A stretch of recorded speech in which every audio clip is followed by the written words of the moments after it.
one can return from Canada without a new sense of faith in the progress of mankind. For none of the doubts, disillusions, nor difficulties that face us on this troubled continent are going to hold back the Canadians.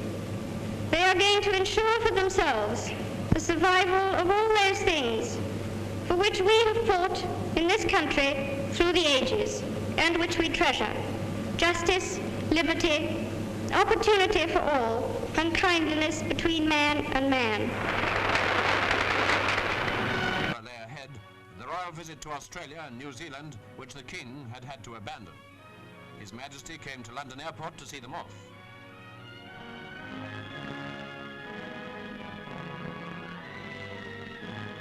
Charged with dramatic poignancy.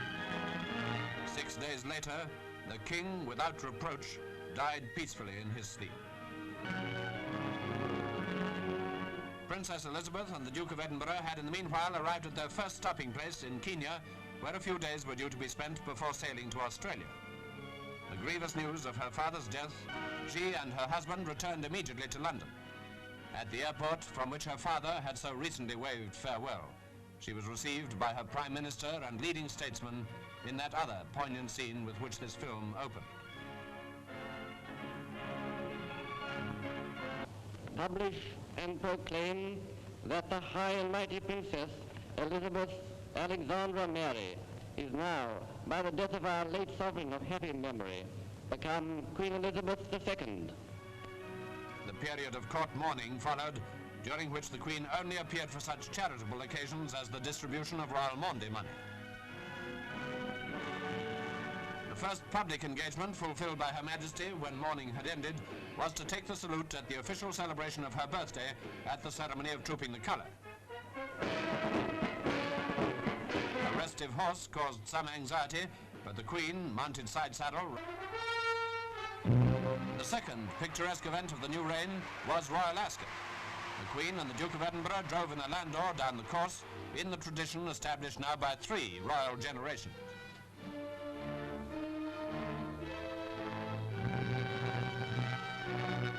In these and her other engagements, it was manifest how quickly and gracefully the Queen was adjusting herself to her new dignities. The sympathy and affection of her peoples merged into admiration as they observed the poise, charm, and understanding with which she carried out her duties.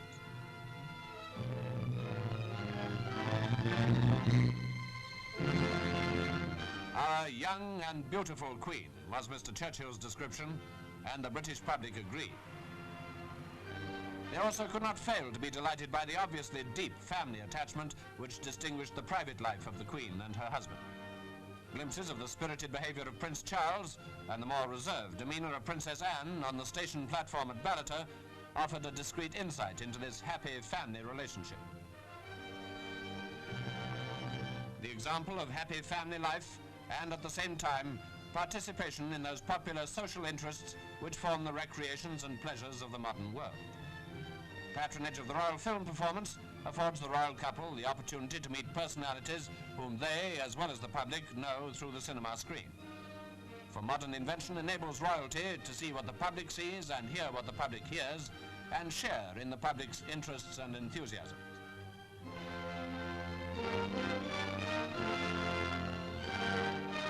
What adjustments she may have to devise to changing conditions, these are things hidden in the future.